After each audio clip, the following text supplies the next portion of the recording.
देख रहे हैं कि राहुल गांधी सूरत के अपीलिएट कोर्ट से क्या उनके जो सजा उनको मिला था क्या उस पर रोक लगेगी, इसको लेकर बहुत सारी चर्चाएं हो रही थी। और अब जब सूरत के अपीलिएट कोर्ट का जजमेंट आया है, उसका वर्डिक्ट आया है, पूरे देश में खुशी का माहौल है।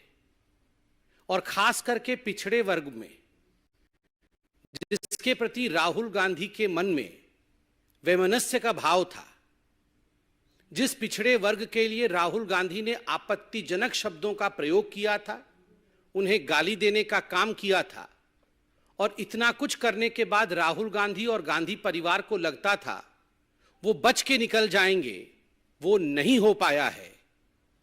This is I would say slap on the face of the arrogance of the Gandhi family. ये जो घमंड है गांधी परिवार का, और खास करके जो गांधी परिवार ये सोचती है कि हम कुछ भी कर लेंगे और हमारा कुछ नहीं बिगड़ेगा, आज सूरत के अपीलिएट कोर्ट से यह सिद्ध होता है कि कानून सबके लिए बराबर का है और कानून किसी के लिए भी अलग नहीं हो सकता है। हमें याद है जब ट्रायल कोर्ट का जजमेंट आया था तो राहुल गांधी, गांधी परिवार, कांग्रेस के लोग और एक इकोसिस्टम जो कांग्रेस के साथ रहती है, इन सब ने मिलकर एक ऐसा माहौल बनाया कि ये ट्रायल कोर्ट में कुछ गड़बड़ी थी। ये ट्रायल कोर्ट के जज और ट्रायल कोर्ट का पूरा जो सिस्टम था, कहीं ना कहीं वो बायस था। उन्होंने पक्षपात किया और राहुल गांधी को ट्रायल कोर्ट ने फंसाने की कोशिश की। राहुल गांधी का कोई इतना बड़ा जुर्म नहीं था। क्या हो गया अगर उसने ओबीसी समाज को गाली देने का काम किया? क्या हो गया अगर पिछड़े वर्ग को उसने चोर कह दिया? तो ये इतना बड़ा कोई जुर्म नहीं था, कहीं ना कहीं एक साजिश थी। This was death of democracy in India. और उसके कारण से सूरत के ट्रायल कोर्ट ने इस प्रकार का एक वर्डिक्ट राहुल गांधी के खिलाफ सुनाया, और नतीजा रहा कि राहुल गांधी आने वाले समय में इंडिया के पार्लियामेंट से एक तरह से डिस्क्वालीफाई हुए, और वो कानून भी उनके समय बनाया हुआ कानून था। मगर आज जब अपीलिएट कोर्ट से जजमेंट आता है तो एक बात स्पष्ट होता है कि this was not death of democracy of India, this is a blow on the arrogance of the Gandhi family. ये लोकतंत्र समाप्त नहीं हुआ है। ये जो घमंड है गांधी परिवार का और खास करके राहुल गांधी का, उसके ऊपर एक बहुत बड़ा आघात है कोर्ट के माध्यम से। अपीलिएट कोर्ट को भी लगा कि देयर इज अ मेरिट।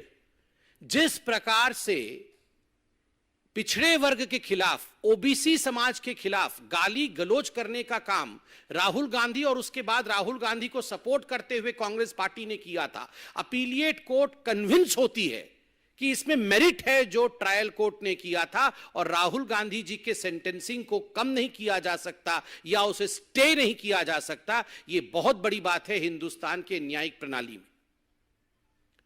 बंधुगण, राहुल गांधी जी को सेंटेंसिंग होने के पश्चात पूरे कांग्रेस पार्टी ने एक मोबिलाइजेशन किया था। गली गली में, नुक्कड़ नुक्कड़ में जो कांग्रेस के कार्यकर्ता थे, वो राहुल गांधी जी के मोबिलाइजेशन के कारण न्यायपालिका पर ठहर ठहर कर आक्रमण कर रहे थे। केवल हिंदुस्तान में ही नहीं, विदेशों के माध्यम से दूसरे देशों से हिंदुस्तान के खिलाफ स्टेटमेंट जारी कराने का काम भी कांग्रेस के कार्यकर्ता रह रह के करा रहे थे।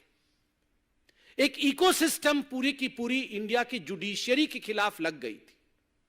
और आज जब यह जजमेंट आया है, मैं कहूंगा this is the victory of the common people of India. यह साधारण जनता के लिए तो विजय का उत्सव है ही, पिछड़े वर्ग के लिए विजय का उत्सव है ही, यह न्यायपालिका के लिए भी एक बहुत बड़ा विजय है। क्योंकि जिस न्यायपालिका के खिलाफ सड़कों पर आंदोलन करके मोबिलाइजेशन करने का काम कांग्रेस पार्टी कर रही थी, आज उसी न्यायपालिका ने कहा कि आप कितना भी दबाव या प्रेशर की राजनीति हमारे ऊपर करने की कोशिश कर सकते हैं, मगर we don't buckle under pressure. आपके प्रेशर टैक्टिक्स के कारण, आपके दबाव की राजनीति के कारण न्यायपालिका झुकती नहीं है। जो अन्याय है वो अन्याय है। इतना ही नहीं, आपने देखा था उनके जो नेता हैं कांग्रेस पार्टी के राज्यसभा के अंदर, कई बार के सांसद रहे हैं प्रमोद तिवारी जी, वो तो 2 कदम आगे निकलकर और कह रहे थे कि ये तो गांधी परिवार के लड़के हैं, ये राहुल गांधी केवल साधारण मनुष्य नहीं है, ये साधारण हिंदुस्तानी नहीं है, ये तो गांधी परिवार का सदस्य है, उनके नाम में गांधी लगा हुआ है, इसलिए the law should treat him differently. कानून इनको भिन्न करके इनके साथ बर्ताव करना चाहिए था। न्यायालय को इस प्रकार 2 वर्ष का जेल नहीं सुनाना चाहिए था, क्योंकि ये राहुल गांधी हैं। ये कोई और होते तो ठीक है भैया, तुम 2 साल के जेल में जाओ, हमें क्या जा रहा है, मगर राहुल गांधी हैं, इसलिए गांधी परिवार के लिए एक दूसरा मानदंड हो, गांधी परिवार के लिए कानून दूसरी परिभाषित हो। There should be a separate law for the Gandhi family. यहां तक डिमांड उनके मेंबर ऑफ पार्लियामेंट ने किया था, प्रमोद तिवारी जी ने किया था, ये पब्लिक डोमेन में मौजूद है। और आज के इस जजमेंट से एक बात स्पष्ट होता है कि इस देश में संविधान का राज है, परिवार का राज नहीं है, और किसी भी परिवार के लिए प्रेफरेंशियल ट्रीटमेंट नहीं हो सकता है, उसे अलग दृष्टिकोण से देखा जाएगा। ऐसा ट्रीटमेंट किसी भी परिवार के लिए नहीं हो सकता है। बंधुगण, आज हार 2 एंटिटीज की हुई है, 2 ऐसे मानदंड है जिनका हार हुआ है। Arrogance of the Gandhi family, Gandhi परिवार के घमंड का आज हार हुआ है, और दूसरा ये जो पूरा का पूरा इकोसिस्टम है गांधी परिवार के डिफेंस में जो उतरता है सड़कों पर, उसमें कांग्रेसी तो हैं, क्योंकि वो कांग्रेसी तो पार्टी के लोग हैं, मगर कुछ बहुत बड़े बड़े लोग ऐसे देश और विदेश में बैठे हुए हैं जिनको हम इकोसिस्टम कह सकते हैं, जो तुरंत गांधी परिवार के एरोगेंस के डिफेंस में निकल आते हैं कि जो राहुल गांधी के साथ हो रहा है ये उचित नहीं है। आज ये हार इस इकोसिस्टम का भी है।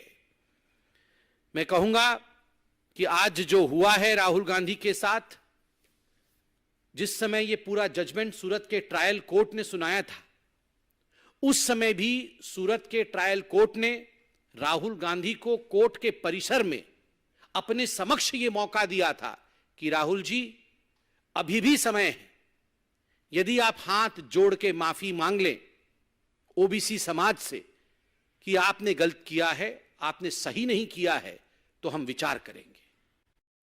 राहुल जी, आपने कहा था मैं तो राहुल गांधी हूं, there is nothing called a sorry in my dictionary.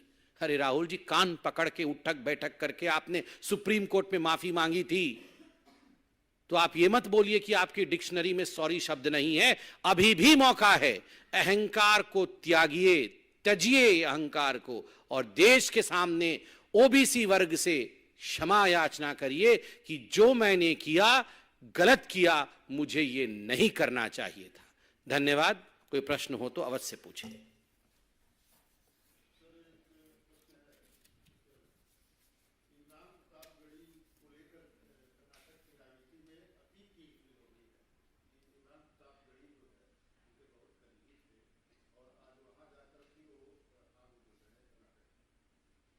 देखिए, जहां तक कांग्रेस पार्टी का सवाल है, कांग्रेस पार्टी के इस चरित्र के विषय में कि जो लोग हिंदुस्तान के खिलाफ बोलते हैं उनको प्रमोट करना, उनको राजनीति में आगे रखना, उनको स्टार प्रचारक बनाना, ये तो कांग्रेस समय समय पर करती रही है। आज जो इमरान प्रतापगढ़ी कर्नाटक के चुनाव में स्टार प्रचारक बने हुए हैं, इस पूरे विषय को लेकर कर्नाटक प्रदेश ने, भारतीय जनता पार्टी ने वहां प्रेस कॉन्फ्रेंस किया है। उनके स्टेटमेंट्स, इमरान प्रतापगढ़ी के पुराने स्टेटमेंट्स जिसमें वो बीहेडिंग को ग्लोरीफाई करते हैं, उसको भी जारी किया है। अतीक अहमद जैसे व्यक्तियों को अपना गुरु मानते हैं, उसको भी भारतीय जनता पार्टी ने कर्नाटक में उजागर किया है। मगर ये पहली बार ऐसा नहीं हो रहा। ये कुछ पॉलिटिकल पार्टी ऐसे लोगों को आगे बढ़ाती है जो बोटी बोटी काट देने वाले राजनीति पर विश्वास करते हैं। आपको याद होगा पिछले चुनावों में इस प्रकार के नारे भी प्रधानमंत्री नरेंद्र मोदी जी के लिए कहा गया था कि हम बोटी बोटी काट देंगे। ये तो वही कांग्रेस पार्टी है जिसने प्रधानमंत्री के लिए कहा हम तो कब्र खोदेंगे, मोदी तेरी कब्र खोदेगी। तो इस प्रकार की पार्टी से आप क्या आशा करते हैं?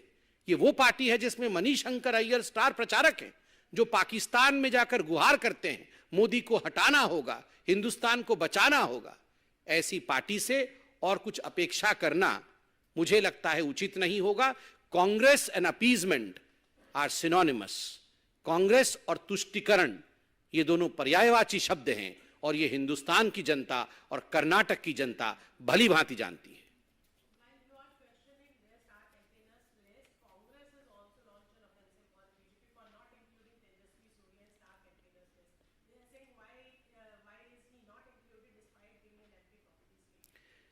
Please ask the Congress party, though they must be hearing somewhere this press conference. Unsolicited advice from me is, please don't put a lot of your thought on what BJP is doing. Rather, get concerned about Rahul Gandhi. Get concerned about the fact that today an appellate court in Surat has dismissed the petition that the Congress party had filed on behalf of Rahul Gandhi. And Rahul Gandhi is yet again exposed in front of people of Karnataka and in front of people of India, that the way he had attacked the OBC community, the court did not deem fit to in fact reduce his sentence, shows that today in fact the Congress should be a worried lot. Thank you.